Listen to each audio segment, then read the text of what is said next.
Hello everyone. 10 मार्च 2023 को United states of America में एक बैंक क्रैश होता है जिसको कि यूएस हिस्ट्री का सेकंड लार्जेस्ट बैंक क्रैश माना जाता है। A rough week for the banking industry. The collapse of Silicon Valley Bank. The second biggest bank collapse in US history. The Silicon Valley Bank collapsed on March 10 after a run on deposits. इससे पहला crash 2008 में हुआ था। माना यह जाता है कि 2008 में जो बैंक क्रैश हुआ था वॉशिंगटन म्यूचुअल बैंक का, वो यूएस हिस्ट्री का सबसे बड़ा बैंक क्रैश था, जो बाद में जाकर के रीजन बनता है ग्लोबल रिसेशन का। जिसका मतलब यह है दोस्तों कि इकोनॉमिक आउटपुट, मतलब जो देश उगा पा रहा था या बना करके जो बेच पा रहा था वो कम हो गया था, और अनएम्प्लॉयमेंट मतलब बेरोजगारी भी बढ़ गई। माना यह जाता है कि जो अमेरिका का फाइनेंस सिस्टम है वो ग्लोबली सबसे स्ट्रॉन्ग है। तो क्या ये इस बात का इंडिकेशन हो सकता है ये दूसरे भी इकोनॉमी को इम्पैक्ट करेगी। ये भी माना जा सकता है कि दुनिया में कोई भी बैंक सेफ नहीं है जब अमेरिका का बैंक भी सेफ नहीं है। मेरे इस वीडियो को समझाने से पहले हम ये समझते हैं कि बैंकिंग सिस्टम काम कैसे करता है। सबसे पहला जो काम होता है बैंक का वो होता है डिपॉजिट्स लेने का, मतलब जमा लेने का। एक कॉमन आदमी के पर्सपेक्टिव से अगर ये दोस्तों हम सोचते हैं या इसको देखते हैं तो हमें यह पता चलता है कि एक कॉमन आदमी अपने पैसे को, जो मेहनत से कमाए हुए पैसे होते हैं, उसको सेफ रखने के लिए एक बैंक में जमा कराते हैं। एक एक करके लाखों करोड़ों लोग अपना पैसा ले जा करके बैंक में जमा करते हैं और वो ये फील करते हुए जमा करते हैं कि उनका पैसा सेफ हो गया हमेशा के लिए। पर बैंक का गेम एक्चुअली यहाँ से शुरू होता है और इसको कहा जाता है दोस्तों लेंडिंग, मतलब उधार देना। ओवरऑल अगर इस पूरे प्रोसेस को बैंक के नजरिए से देखा जाए तो बैंक यहाँ पे कर रही है एक बिजनेस। डिपॉजिटर्स मतलब जमा करता, जो जमा कर रहे हैं वो उधार दे रहे हैं बैंक को। अब बैंक उन्हीं पैसों को आगे उधार देगी दूसरे लोगों को जिनको इस पैसे की जरूरत है। अब वो कोई भी हो सकता है, या तो एक ऐसा आदमी जिसको कोई गाड़ी खरीदनी है, एक ऐसा आदमी जिसको कोई बिजनेस स्टार्ट करना है। बैंक इसको परफॉर्म करने के लिए एक प्रॉपर बिजनेस मॉडल को फॉलो करती है। अब एक छोटी सी कैलकुलेशन यहाँ पे देखते हैं दोस्तों। 1000 लोगों ने अगर 1-1 लाख रुपए करके बैंक में जमा किए तो बैंक के पास टोटल डिपॉजिट हो जाता है 10 करोड़ रुपए। अब इन पैसों को बैंक कहीं तो यूज करेगी इससे पैसा बनाने के लिए, क्योंकि बैंक में एम्प्लॉइज होते हैं, कंप्यूटर ऑपरेटर्स होते हैं और इलेक्ट्रिसिटी लगती है ऑपरेट करने के लिए। तो बैंक्स ऐसे में अपने पैसे लगा करके आपके पैसे सिर्फ नहीं रखेगी। बैंक का जो सबसे बड़ा बिजनेस मॉडल होता है वो होता है इन्वेस्टमेंट, लोन की शक्ल में। मतलब लोन्स दे करके वो इन्वेस्ट करते हैं आपके डिपॉजिट किए हुए पैसों को, जहां पे वो आपको बहुत छोटा सा इंटरेस्ट देते हैं। उसके जगह पे जिनको वो पैसे लोन में दिए हुए होते हैं उनसे वो ज्यादा इंटरेस्ट चार्ज करते हैं। मैंने पहले एक एग्जांपल लिया था कि 1000 लोग 1-1 लाख रुपए करके जमा करते हैं और टोटल जो कॉर्पस हो जाता है बैंक में वो 10 करोड़ रुपए जमा हो जाता है। ज्यादा टेक्निकलिटी में तो मैं नहीं जाऊंगा, आपको ये जरूर बताना चाहूंगा कि बैंक सारे पैसे जो आप जमा करते हैं वो टोटल अपने पास सेव करके नहीं रखती है। बैंक सिर्फ 15% अपने पास में रखती है, जिसमें भी ये 2 जगह डिवाइडेड होता है। एक तो वो होता है जिसको ये सेफली अपने पास होल्ड करती है, और दूसरा ये होल्ड करती है किसी भी देश के सेंट्रल बैंक के साथ। इंडिया के केस में अगर देखा जाए तो इंडिया का जो सेंट्रल बैंक है वो है रिजर्व बैंक ऑफ इंडिया, और अमेरिका के सेंट्रल बैंक को कहा जाता है फेडरल रिजर्व, जिसको शॉर्ट फॉर्म में यूएस फेड भी बोलते हैं। अब आप ये सपोज करो कि एक आदमी बैंक जाता है, अब उसको चाहिए लोन में 1 करोड़ रुपए। जब वो उस बैंक में गया तो वहां पर उसको 1 करोड़ रुपए लोन मिला, और उस 1 करोड़ रुपए को लेकर के वो जाता है और 50 लाख का एक ऑफिस रेंट करता है और 50 लाख के फर्नीचर्स लेता है। तो उस ऑफिस वाले ने अपने बैंक में ले जाकर के उस 50 लाख को डिपॉजिट किया। उसी तरह जिस 50 लाख से उसने फर्नीचर खरीदा था वो फर्नीचर वाला उस 50 लाख को ले जाकर के अपने बैंक अकाउंट में डिपॉजिट कर दिया। अब मान लेते हैं कि जो ऑफिस वाला था बिल्डर, उसका bank account bank of Baroda में था। अब बैंक ऑफ बड़ौदा में एक आदमी आता है और 10 लाख रुपए लोन वहां से उठाता है। अब जो आदमी 10 लाख रुपए उस बैंक से उठाया वो भी एक छोटा सा रेस्टोरेंट खोलना चाहता है। अब वो आदमी क्या करेगा, वो जाकर के कुछ ऐसे सामान लेगा जो वो अपने रेस्टोरेंट में लगा सके, जैसे ओवन ले लेगा या गैस सिलेंडर लेगा, फिर गैस स्टोव लेगा और कुछ ऐसे यूटेंसिल्स लेगा, मतलब बर्तन लेगा।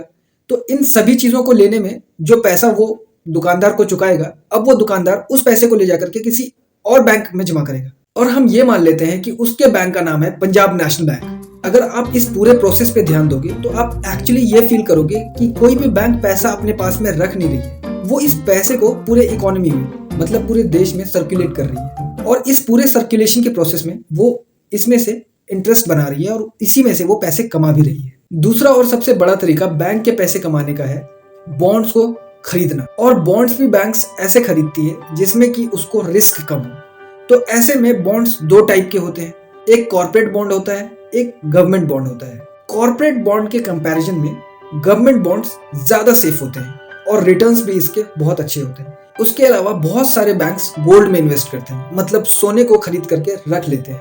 चौथा तरीका जिससे बैंक पैसे कमाती है वो है एटीएम यूज करने पे बैंक कुछ पैसे चार्ज करती है अपने कस्टमर्स से, या बैंक के सर्विसेज जब कस्टमर्स यूज करते हैं तो उसके बदले में कुछ पैसे चार्ज करती है बैंक अपने कस्टमर्स से।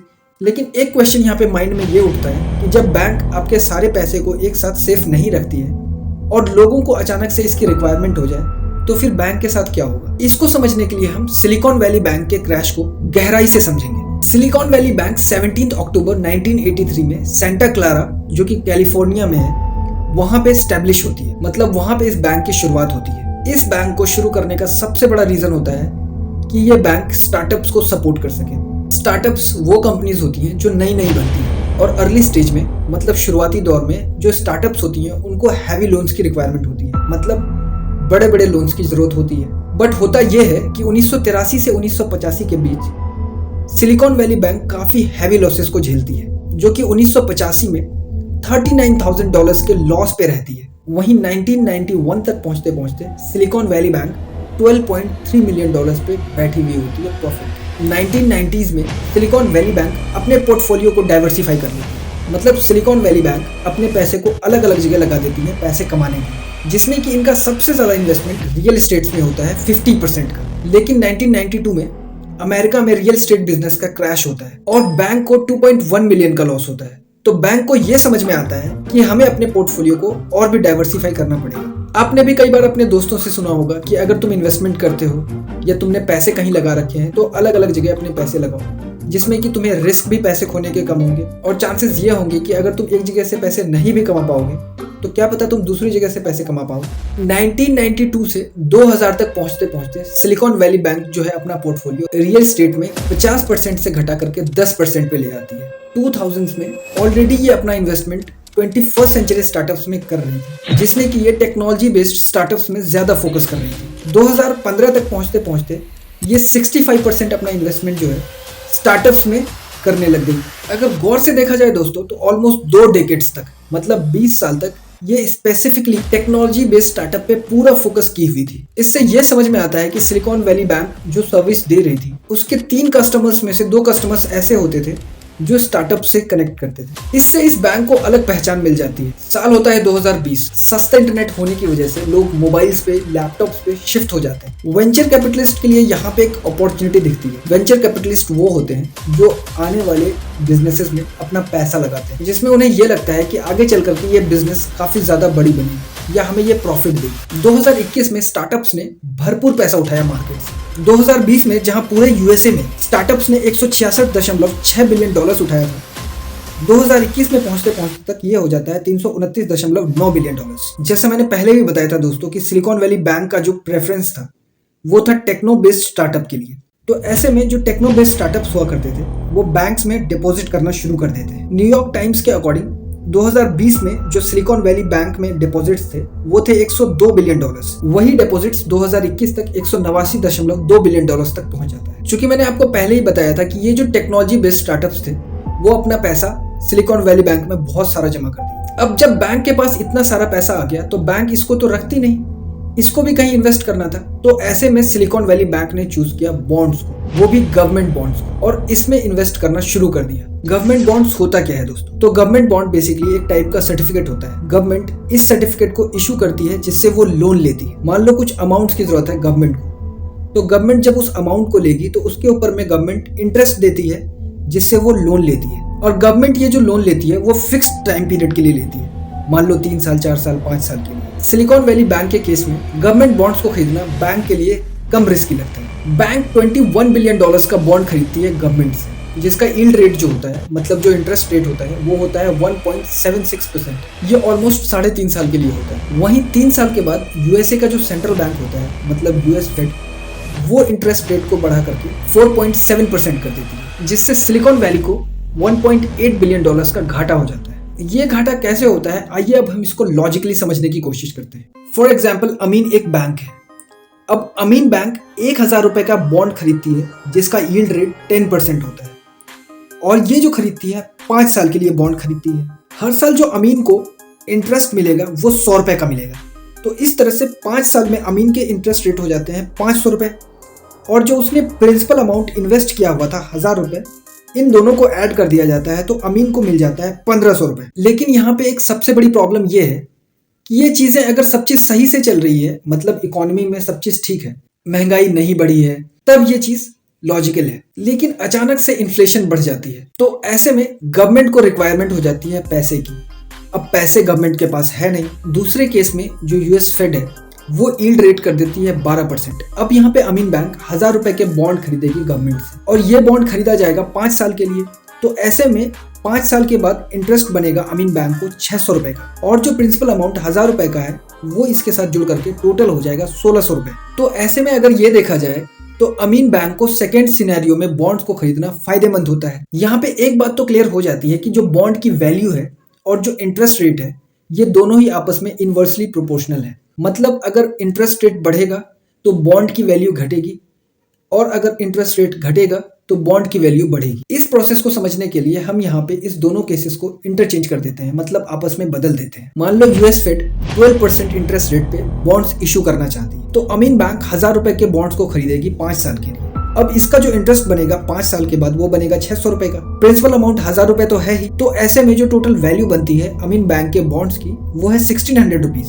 दूसरे केस में 5 साल के बाद ये इंटरेस्ट रेट 12% से घट के 10% हो जाता है। टाइम पीरियड जो है यहाँ पे वो फिर से 5 साल का है। तो ऐसे में अमीन बैंक अगर 1000 रुपए लगाएंगे तो उनको 5 साल में जो इंटरेस्ट मिलेगा वो मिलेगा 500 रुपए का, और प्रिंसिपल अमाउंट 1000 रुपए का। तो टोटल जो यहाँ पे वैल्यू बनेगी अमीन बैंक के बॉन्ड्स की वो बन जाएगी 1500 रुपए। तो इससे ये पता चलता है फर्स्ट केस में अमीन बैंक ने जो बॉन्ड्स को खरीदा हुआ है वो ज्यादा वैल्यूएबल है सेकंड केस के कंपैरिजन में। अब जो दूसरी प्रॉब्लम सिलिकॉन वैली बैंक के सामने आती है वो आती है यूएस फेड का इंटरेस्ट रेट को इंक्रीज कर देना। जैसा कि मैंने आपको पहले ही बताया था, सिलिकॉन वैली बैंक के अगर फाइनेंशियल्स को देखा जाए तो उसके ज्यादातर जो इन्वेस्टर्स होते थे वो होते थे स्टार्टअप्स या वेंचर कैपिटलिस्ट। अब यूएस फेड के इंटरेस्ट बढ़ा देने की वजह से जो कंपनीज थी या जो वेंचर कैपिटलिस्ट थे वो तो अब लोन ले नहीं सकते थे, क्योंकि उन्हें बहुत ही हाई इंटरेस्ट रेट पे करना पड़ता जब वो लोन लेते।